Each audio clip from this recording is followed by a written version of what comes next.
High above the Indian Ocean, disaster strikes. The engine's on fire! More than 10 kilometers in the air, all 4 engines of a British Airways 747 stop working. Roger, declare emergency.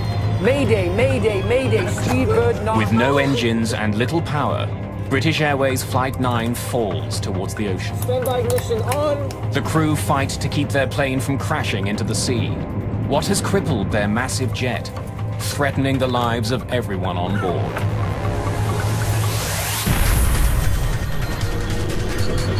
Mayday, Mayday.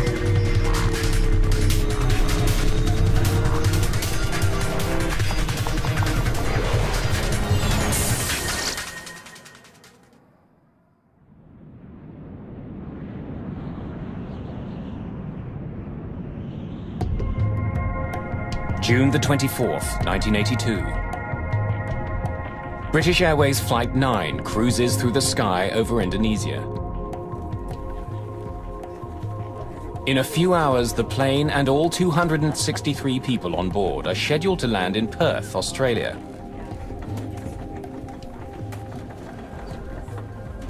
Phyllis Welch and her daughter are seated in cabin E at the very back of the enormous jet. How's that heroine of yours, Fanny Price, faring? Oh, she's having a tough old time at Mansfield Park. It's a good place for me to spend a few hours. Wouldn't mind being there myself. It's all right, Mum, we'll get there. We had already traversed at least 2 time zones. We were very tired. We had flown through Bombay, through Kuala Lumpur, hadn't been able to get much sleep, if any, and it was a dark, dark, pitch-black night.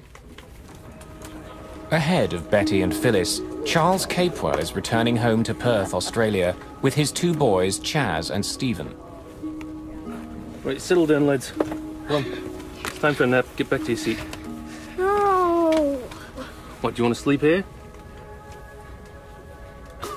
All right.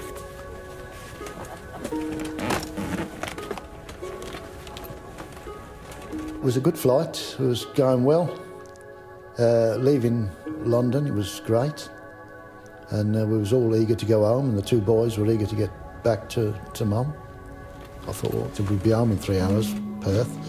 They'll be Pat and we'll get in a taxi and we'll be home. While many of the passengers have been travelling for almost a day, the crew is fresh. They took control at the last stopover in Kuala Lumpur. Captain Eric Moody got his first taste of flying at the age of 16 when he took a gliding lesson. He was one of the first ever trained on the 747. Roger, check with Jakarta. Jakarta Control, Speedbird 9 over Halim at level 370. Speedbird 9, Roger. First Officer Roger Greaves has been a co-pilot for more than 6 years. Barry Townley Freeman has been a flight engineer on these aircraft for just a little longer. I'd not flown with Eric before, or Barry. That was the first time we'd actually met on that flight. As the jet flies over the city of Jakarta, it's cruising at more than 11,000 meters and has been in the air for an hour and a half. Captain Moody checks his weather radar. It shows smooth sailing for the next 500 kilometers. All right, Roger, it's all clear. Just keep your eyes open. I'll be back in a moment. Just got to use the loo.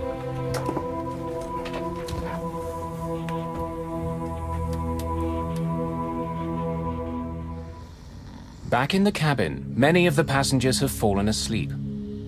While Charles Capewell and his sons doze, an ominous haze appears above their heads. It's still legal to smoke on passenger jets in 1982. For the cabin crew, though, the smoke seems thicker than normal. Seems to be a lot of smoke out there. They begin to worry that a small fire may be smouldering somewhere on the plane. Maybe someone lit up in the toilet. Let's go see if we can find it.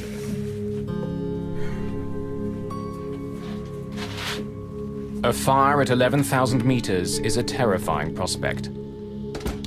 If there is a blaze somewhere, the crew must find it immediately.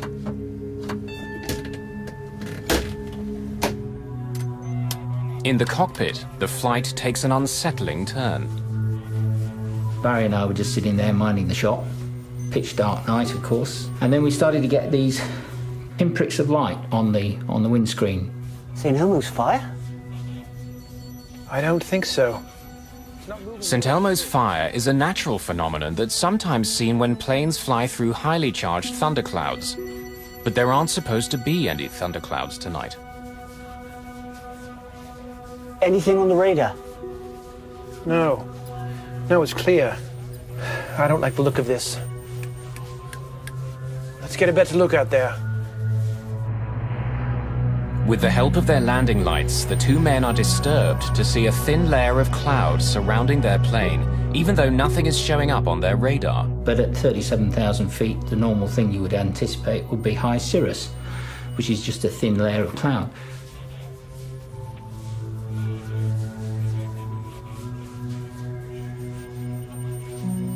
I think we better get the captain back up here.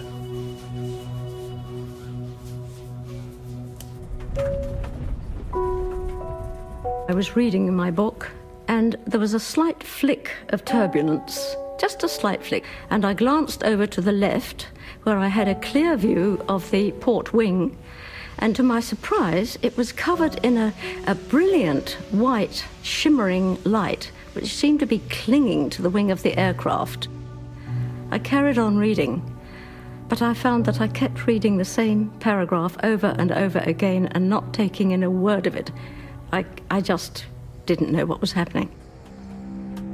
In the cabin, the smoke begins to thicken. Stewards have been unable to figure out where it's coming from. If there's a fire, they can't find it. All right, well, go see that the passengers are comfortable.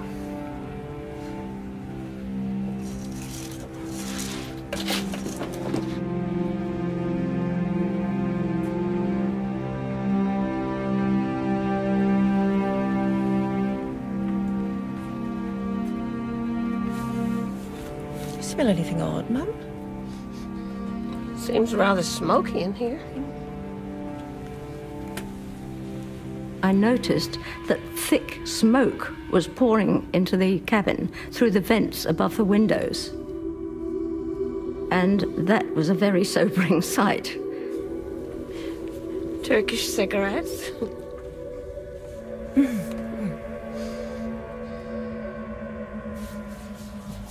It smelt like sort of a sulfuric electrical smell. And I went on that flight deck expecting to hear that we had some electrical smoke somewhere on the aircraft. But nothing was further from the truth. When did it start? Or just after you stepped out? Anything on radar? No, it's clear, not a cloud. Oh my lord, look at engine 4! It's lit up somehow. Captain, have a look at number 1. It's the same on my side. None of the crew have ever seen anything like this before. But the light show is just the beginning. Their bizarre flight is about to take a terrifying turn for the worse.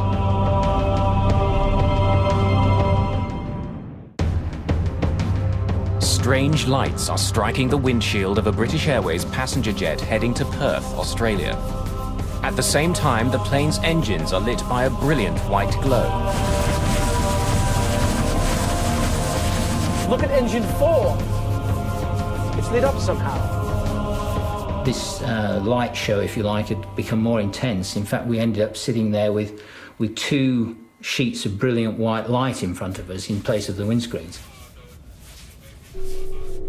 Inside the cabin, smoke has been growing thicker. Chief Steward Graham Skinner has been organising an intense but quiet search for fire.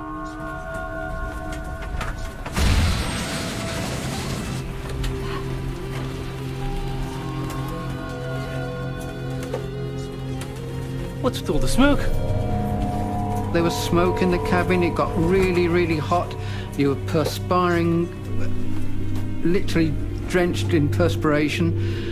The acrid smoke was at the back of your throat, up your nose, in your eyes, and you were rubbing this and your eyes were running, and it was, not a very nice situation at all. Flight engineer Barry Townley Freeman has been checking his instruments carefully.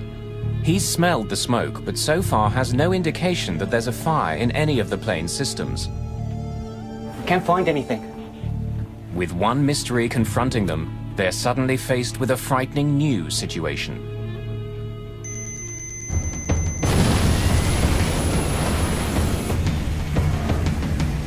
Dad!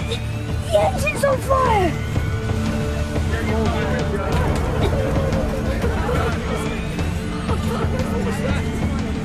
The whole of the wing was a sheet of light.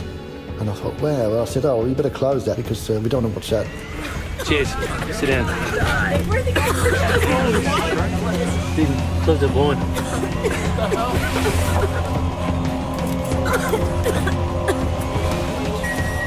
Then I realised that, you know, something was dramatically wrong. There were huge flames coming out of the back of the engines. 20, some people said 40 feet long. These huge jets of sheer flame shooting out of the back of all the engines. Is it going to penetrate from the outside of the aircraft? Is it going to come into the cabin? Are we going to burn to death? Are we going to choke to death on the smoke? What's going to happen? What's causing it? What are they going to do about it? As fire engulfs the engines, one of them revs loudly and flames out. Engine failure, number 4. Fire action, number 4. Checklist powering gear. Set. Thrust lever. Closed. Start lever. Off. Once one engine fails, you call for the drill to shut that one down. You have drills for certain things so that you don't fly together as a crew forever. You can fly with different people then, and you can standardise the operations. The instruments do not indicate a fire on the plane, but the passengers can see flames erupting from the engines and stretching down the length of the 747. I could not see the engines from where I was sitting. I could only see the space behind them. But there was enough glow in that space to convince me that the aircraft was really seriously on fire. We were in trouble. They knew, as long as they were, they knew we were in bad trouble. And they sort of just looked at me as if to say, well, what are we doing now, Dad?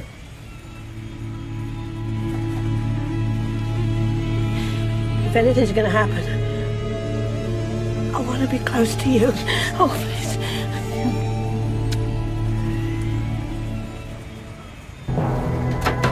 The cabin crew begins storing anything that's loose. They don't want dishes or bottles flying around the cabin if the plane begins to dive.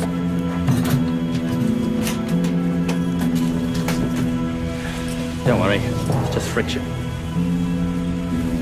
If I was misleading them, then that was for a reason, because I didn't want to get as upset as I felt. I just couldn't believe it. And, you know, this is going through my mind, and yet I'm chatting to the passengers and chatting to the crew, saying, oh, yeah, nothing to worry about. Yeah, it's just a little hiccup, you know.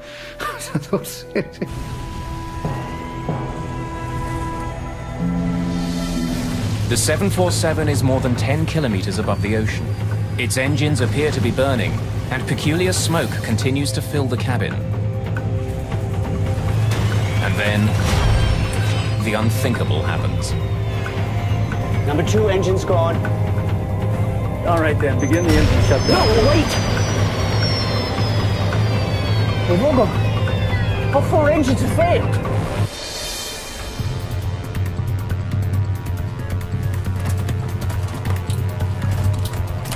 The other 3 just went out almost immediately, and that's when it begins to be a serious emergency. Those engines made a grating, rumbling sound, almost like a cement mixer. And then, gradually, the noise just disappeared and they became silent. A minute and a half, we've gone from 4 engines running normally to having none. The 747 has plenty of fuel, yet somehow all 4 of the jet's engines have completely stopped working. Roger, declare emergency. Mayday, Mayday, Mayday, Speedbird 9. We have lost all 4 engines out of 370. Mayday, Mayday, Mayday, Speedbird 9. We've lost all 4 engines. With no engine power and no idea what has crippled their plane, British Airways Flight 9 begins falling from the sky. Jakarta Control, Speedbird 9. We have lost all 4 engines. Now out of 360. First Officer Roger Greaves issues a mayday, but he has trouble getting his message across. Jakarta Control, Speedbird 9. We have lost all 4 engines. Repeat, all 4 engines. Now descending through flight level 350. Speedbird 9, you have lost number 4 engine? This idiot doesn't understand. Jakarta Control, Speedbird 9. We have lost all 4 engines. Repeat, all 4 engines. Now descending through flight level 350. The air traffic control at Jakarta, unfortunately, seemed to have a slight problem in understanding what we actually were saying. Only when another plane nearby relays the mayday call do controllers in Jakarta understand. Now descending through flight level 350. Speedbird 9, all 4 engines out. Understood? As far as the crew knows, no 747 had ever lost power to all of its engines before. The crew has to find out why it's happening now. I think we've cocked something up. We were concerned and worried that we'd done something wrong, you know, to cause the whole thing. All 3 of us felt exactly the same, and it was a personal guilt in the sense of, what have I missed? What have I done wrong? You know, because, you know, this kind of thing doesn't happen. While not built for gliding, even without its engines, a 747 can travel forward 15 kilometers for every kilometer it drops. With no power, Flight 9 has started a long, slow fall. Some 10 kilometers above the ocean, the crew has less than half an hour before they smash into the sea. When they all stop, you go into automatic mode, obviously. We had practiced this drill on the simulator many, many times. And that's very good and all very well, as long as when it happens to you for real, what happens on the aeroplane is mirrored by what happens to you in the simulator. And I'm afraid that wasn't so. In the simulator, when all 4 engines stop, the autopilot turns off. But high above the Indian Ocean, Captain Moody sees that his autopilot is still on. We were all 3 confused and concerned that what was happening to us wasn't what we'd been told would happen to us. All right, begin restart drill. In the heat of the situation, they have no time to figure out why the autopilot is still on. On. Anything? Anything? No. Again. All right then, from the top, battery. Check. On. Crossfeed valves. Open. Fire switch. In. The standard restart drill takes up to 3 minutes to complete. Plunging from the sky, the crew has fewer than 10 chances to get their engines going before they run out of time. Never on. Come on. Again, gentlemen. All right, from the top, battery. Check. On. Crossfeed valves. Open. Fire switch. In. At 10,000 meters, Captain Eric Moody decides to turn the plane back toward the closest airport, Halim, just outside Jakarta. But even that is too far away if he can't get at least some of the engines going again. Jakarta, Speedbird 9, turning left back to Halim, out of 300. Speedbird 9, radar cannot see you. Squawk Alpha 7700. Air traffic control asks them to transmit the emergency transponder signal. Jakarta, Speedbird 9. We are already squawking 7700. Now the crew is flying back to an airport that can't find them on radar. Without the constant rumble of the engines, the cabin is quiet. Some of the passengers feel the plane beginning to descend. But without communication from the cockpit, they can only guess. The quietness was unbelievable, because it was sort of, the aeroplane was no engines, nothing, and it seemed to be eerie, you know, a bit surreal really, because like as if you was suspended in space or something, and all you could feel was this quietness and the whimpering from a few people that were really upset.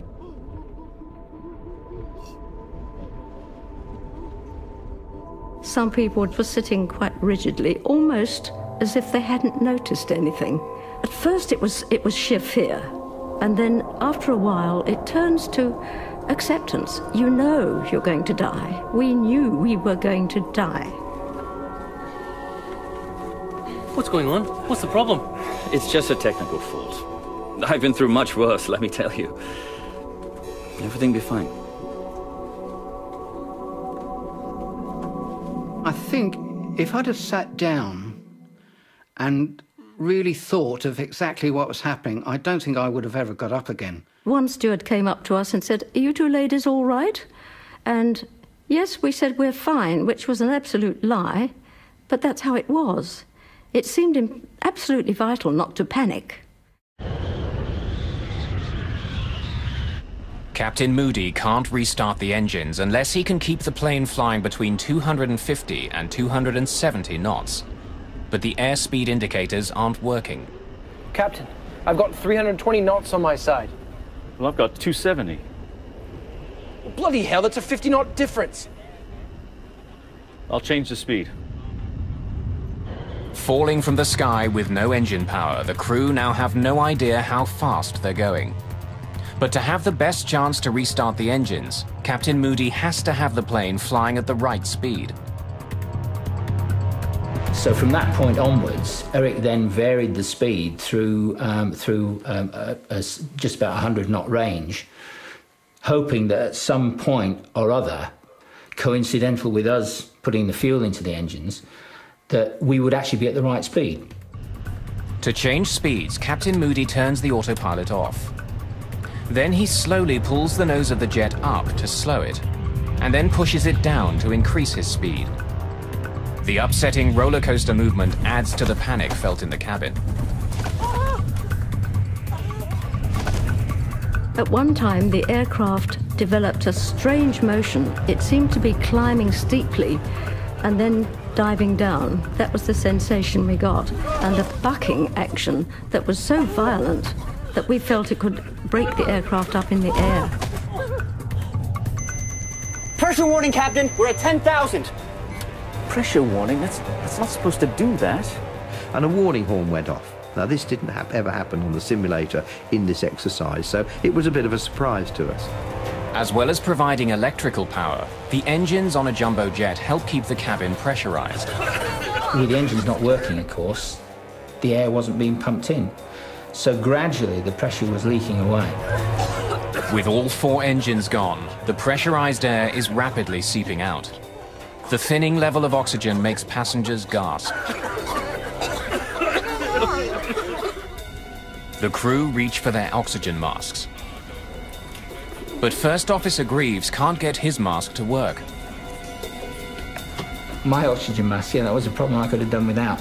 It was stowed above my head, and when I pulled the oxygen mask down, the mask and the tube became separated. The captain must make a difficult choice. If he continues to descend slowly, it will get increasingly difficult for First Officer Greaves to breathe. I said, look, if we get down to 20,000 feet quickly, we can all take our oxygen masks off and we can talk and we're back as a crew again. We had to actually increase the rate of descent to descend to a lower altitude quicker, which in the circumstances was something that we wouldn't really have chosen to do. So then I dived the aeroplane and got rid of about 6,000 feet in a minute. The loss of cabin pressure and the steep dive have another terrifying consequence. The things shot down, they sort of dangled down in front of you. And I looked to see Stephen had got his and Chaz had pulled his out of the socket. So I made sure that Chaz got his oxygen. I've seen a few movies on planes, and you know, once that happens, you know you're in serious trouble. Come here. Here we go. Breathe normally, Mum, not deep. Breathe calmly. The oxygen masks came down, and we put those to our faces as had been described in the drill, which fortunately we had been observing at the beginning of the flight. But it seemed that the oxygen supply was not working. Shut up, no. Come on, get in. The cabin crew try to use the public address system to explain what's going on, but it's not working. Chief Steward Graham Skinner makes do with a low-tech backup.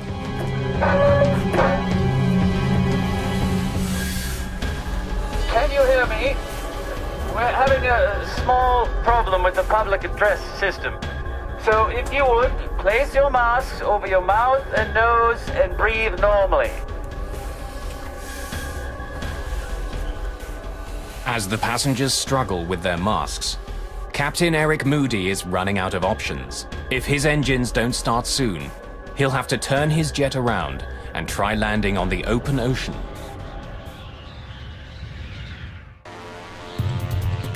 High above the Indian Ocean, the seemingly impossible has occurred. All 4 engines on a British Airways 747 have stopped working, and the crew has no idea why. First Officer Roger Greaves manages to fix his broken oxygen mask, but he's still frustrated by engines that won't start. All right, Barry, let's start the restart drill. Ready? Set. Battery. Check. On. Standby power. On. Anything?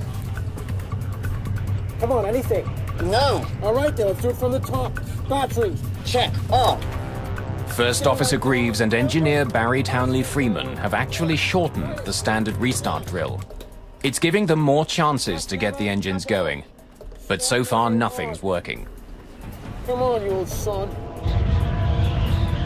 The process that we were going through the whole time was just continuous. We hadn't had any success with the drill at all, despite all the efforts we were putting in. But it was the only thing we had left to cling on to, so that's what we did. From the top again. Battery. Check. On.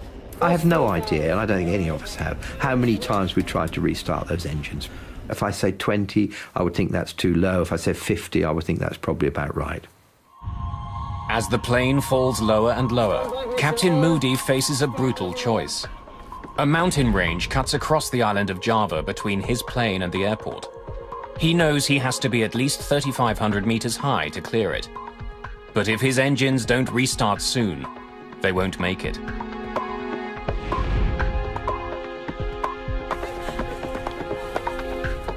At this rate, it will crash in a matter of minutes. It's just a question of where. Captain Moody decides if the engines don't restart soon, he'll turn back towards the ocean and try landing on the water. All right, are we getting something? It's not starting. I knew it was so difficult to land aeroplanes on the sea, even when you had everything going for you. And I thought that, well, we haven't got much going for us here. I'd never done it before. Hiding his concern, Captain Moody addresses the passengers and crew. Ladies and gentlemen, this is your captain speaking. We have a small problem. All 4 engines have stopped. We're doing our damnedest to get it under control. I trust you are not in too much distress.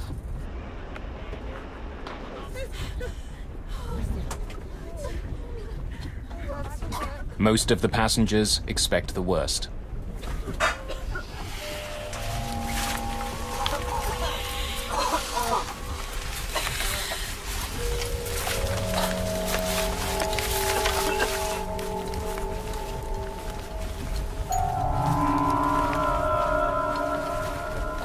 Ma, in trouble. Plane going down. We'll do best for the boys. We love you. Sorry, Pa. I thought we were going down, heading for the ocean, which crashed. And I thought if she got the note, you know, she knew we were still thinking about her. And we did whatever we could. Will we be burnt alive? Will we be choked by the smoke? Will the aircraft break up in the air and hurtle us out into space, which was my biggest fear? Or will we come down in the sea and be eaten by sharks alive? Or will we crash into a mountain? Let's crash into a mountain quickly and get all this over. Well? Nothing. It's not starting. All right, from the top then. Battery. Check. On. Standby power. On. Finally, Captain Moody has to decide. Carry on and likely crash into the mountains, or turn around and ditch into the sea. I don't know how to swim. I couldn't swim anyway, so I thought, well, you know, I'm doomed anyway. And I just hoped that maybe one of the passengers might help the two boys to make sure that they could stay afloat. Well, anything? No. All right then, from the top again, Gargery. We had very few chances left of starting the engines before having to turn out to sea again, because we wouldn't have been able to clear the mountains on the south coast of Java.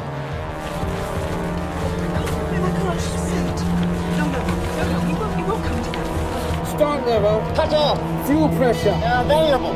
Standby ignition on. And then, as suddenly as it had stopped working, the fourth engine roars back to life. Engine 4, back online. Then all of a sudden there was this sort of like somebody giving the aeroplane a punch from underneath.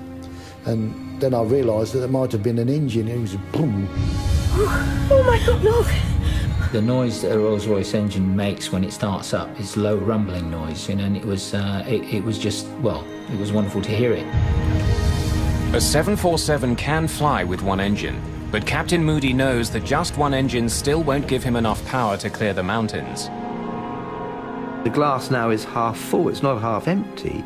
We're now in with a real chance. And I tell you what, the three of us would have dragged that aeroplane around the whole island of Java. As the plane falls past 4,000 meters, another engine coughs and comes back to life. Engine 3, back online. It's followed quickly by the final two. Do you believe it? Engines 1 and 2, both back online.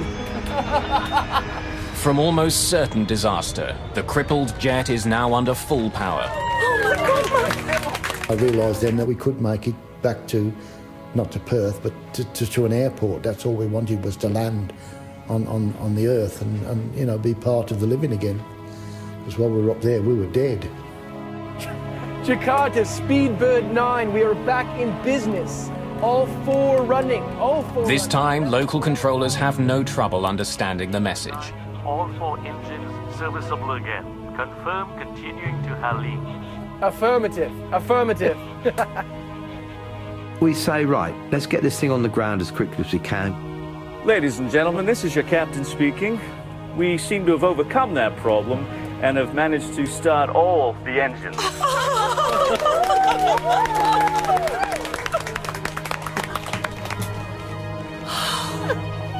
We are diverting to Jakarta and expect to land in about 15 minutes.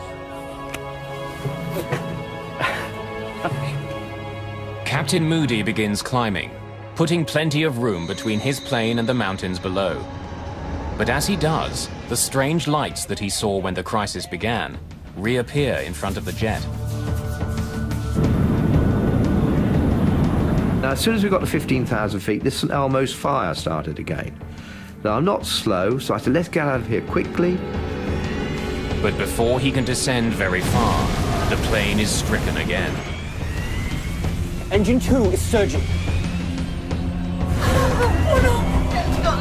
The whole aeroplane was shaking. It was just going bang, bang, bang. The atmosphere in the cabin was very tense and very quiet. By then, I think very few people were talking. I think there were quite a lot of prayers going up. The engines backfire violently. The captain must make another fateful decision. Begin shutdown drill. Checklist powering gear. Off. Thrust lever. Closed. We were reluctant to do it, as you can probably understand, but, you know, that was it. So we were back on 3 engines. Now, I'm not a coward, but when you've had 4 engines going, no engines going, you get 4 going and tell me, show me any pilot that will quickly shut down that engine, because you're worried that they're all going to stop again. Jakarta, Speedbird 9, leaving 154, 120. We are now on 3 engines.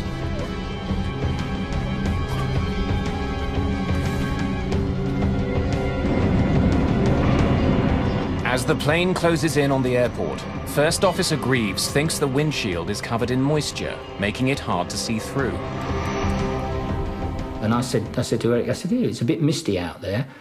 So we turned the blowers on to kind of, like demisters on your car to try and clear that. That didn't work. I used the windscreen wipers, and that didn't work. Somehow the glass itself has been badly damaged. For some unknown reason, I looked out the edge of my windscreen, and about a 2-inch strip down the edge on the left-hand side, I could see much more clearly. But I couldn't see anything much out the front. It was getting more and more opaque the nearer and nearer we got to the lights. The crew get a final unwelcome surprise. Equipment on the ground that helps them descend at the proper angle isn't working. Jakarta ATC, be advised, our glide path is unserviceable. The localizer, which gives you the left and right of the runway centerline, that was working, but the glide slope, which gives you the actual profile for the descent, was not working. After all the troubles they've been through, now the crew has to land their plane manually. We then continued with Eric flying the localizer and me calling out the distance and the altitude that he should be at. 300 feet, Captain. So he was then able to adjust his rate of descent to what I was telling him as far as the glide slope was concerned. 200. 150 feet, Captain.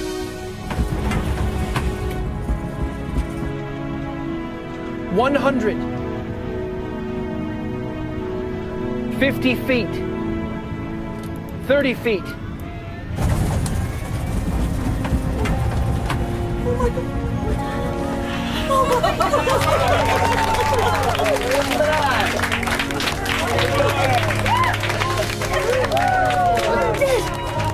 We're on the runway! Reverse.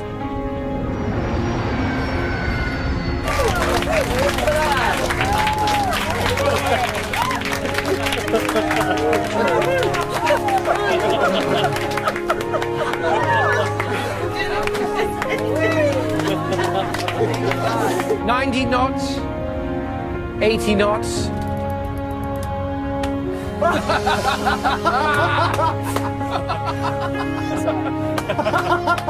We're down. Could really go for a cold soda. And the aeroplane just landed itself. It seemed to anyway. It kissed the earth. It was beautiful.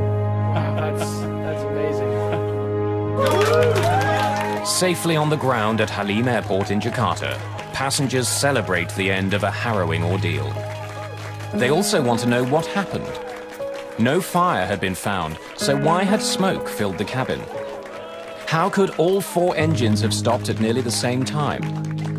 What were the strange lights that surrounded the plane?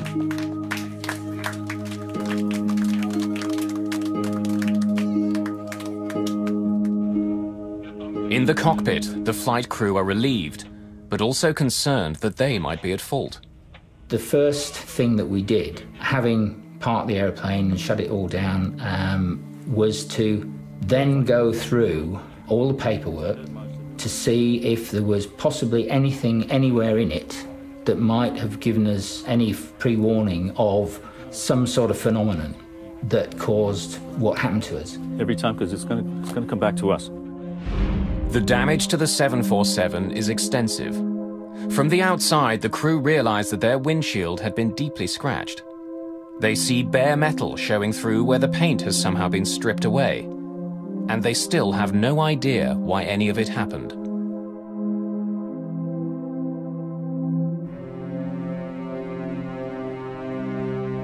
When investigators uncover the cause of the disaster, Flight 9 changes pilot training around the world.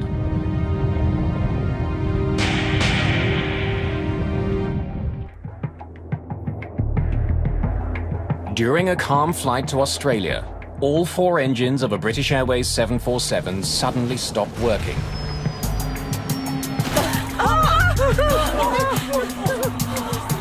After a long, terrifying descent, the crew managed to restart the engines and land.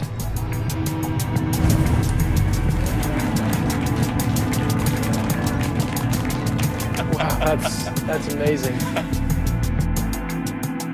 They spent an excited and largely sleepless night in Jakarta before returning to Halim Airport to inspect their plane.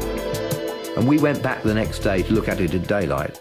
The aeroplane had lost its sheen, and in some places it had been sandblasted quite well, and all the decals and the paint had come off. It really was very little to see until they stripped the engines down.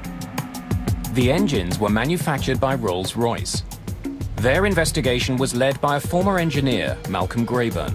3 of the engines were removed in Jakarta following the incident and were ferried back via cargo aircraft to London Heathrow and then transported to South Wales, where the engines were in fact stripped down into piece parts, and it was there that I got involved. Grayburn was stunned by what he saw. Much of the engine was badly scratched and scored. We did do a forensic analysis of the engines, and we did record it all in terms of photographic analysis, and also we did a lot of laboratory analysis. Grayburn discovered the engines were choked with fine dust, pieces of rock and sand. When it was closely studied, they learned that the debris was clearly volcanic ash.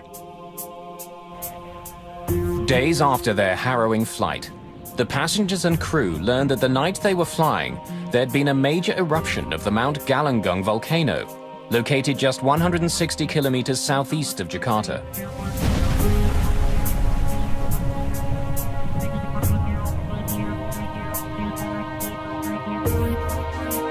Tom Casadevall is director of the US Geological Survey and has studied the Galunggung volcano.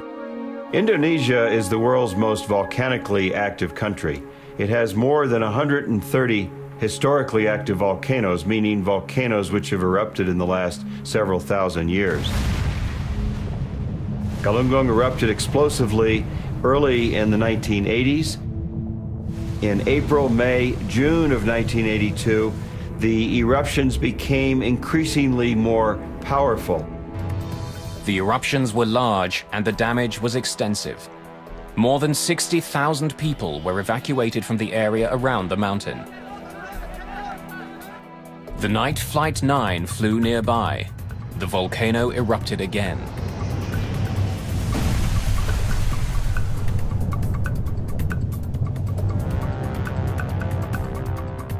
As the ash cloud rose more than 15,000 meters into the night, winds pushed it to the southwest, right into the path of British Airways Flight 9.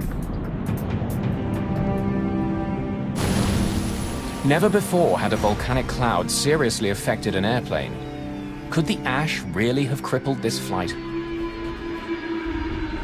Roger, declare emergency. Mayday, Mayday, Mayday, Speedbird 9. We have lost all 4 engines. Unlike ash that you might see in a chimney or after a fire in a forest, this is not soft material at all. This is very fine, ground-up particles of solid rock and minerals. This material is very, very abrasive. It's very angular in shape. If you were to see it under a microscope, you would see very sharp angles. And so that's what caused the abrasion. In addition to sandblasting the windshield and all the leading edges of the plane, could the ash cloud explain all the other strange phenomena the passengers and crew had experienced? Remember, the aircraft is moving in close to 500 miles per hour as it's flying into that cloud. Even though it's a very fine material, it can still cause abrasion and friction on the skin of the aircraft. Because it's such a dry environment up there, that frictional electrification produces the glow that we refer to as St. Elmo's fire. The electrification also caused the interference in communication experienced by the crew. Speedbird 9, you have lost number 4 engine? Some of the volcanic ash that was sucked in and ground up by the engines was also blown into the plane. And when passengers and crew saw it swirling through the cabin, they feared the worst. You're a passenger, you're looking out the window, suddenly you start breathing this sulfur-laden air in the cabin, and it probably is a choking, probably a shocking sensation. It's essentially a house of horrors type situation. While the volcanic ash caused the visible scarring, filled the plane with smoke and fouled communications, Could it cause the engines to flame out as well? An X-ray from front to back of the engine. A turbofan jet engine works by sucking in enormous amounts of air. The air is then highly pressurized by the engine's compressor. This tightly packed air is mixed with fuel and ignited. The force of this reaction propels the jet through the sky. The temperature in the combustion chamber where this ash is flowing through are around 2,000 degrees centigrade. And so the volcanic ash we know melts at about 1,300, 1,400 degrees. But when the liquid ash reached deeper into the engine, it cooled slightly, turning into a sticky, molten goo. It attached itself to the engine and began choking it. We got a fundamental disturbance of the airflow in the main core of the engine, which caused the engine to backfire, and the engines flamed out, and that was the cause of the problem. Backfires occur when the engine isn't burning cleanly. The engine's on fire! There's too much fuel and not enough oxygen. Engine failure, number 4. Fire action, number 4. Checklist powering gear. On Flight 9, the backfires were the cause of the enormous jets of flame many passengers saw behind the engines. After struggling against the choking effects of the ash cloud, the engines on board the 747 flamed out. What Grayburn found next was that a remarkable piece of chemistry saved the plane. As soon as you came out of the volcanic ash, and the engines were not running, remember, so everything cooled down, it was enough for this stuff to break off and allow the engines to restart. When enough of the molten ash was gone, the engines were clear again, and Townley Freeman's frantic efforts to restart them paid off. Engine 4, back online. We have learned quite a bit, and we've incorporated this learning into pilot training. Pilots now, for example, know what signs to look for when they might be in an ash cloud, and those signs include the odor of sulfur in the cabin, dust accumulating in the cabin, and if you're at night, you might look out and see the frictional electrification or the St. Elmo's fire on the leading edges of the aircraft. Another important lesson learned from Flight 9 is that volcanic ash clouds do not appear on normal weather radar, which reflects water. Since the clouds are dry, they're all but invisible to radar. That knowledge has led to better communications between the geologists that study volcanoes and the international airlines that fly over them.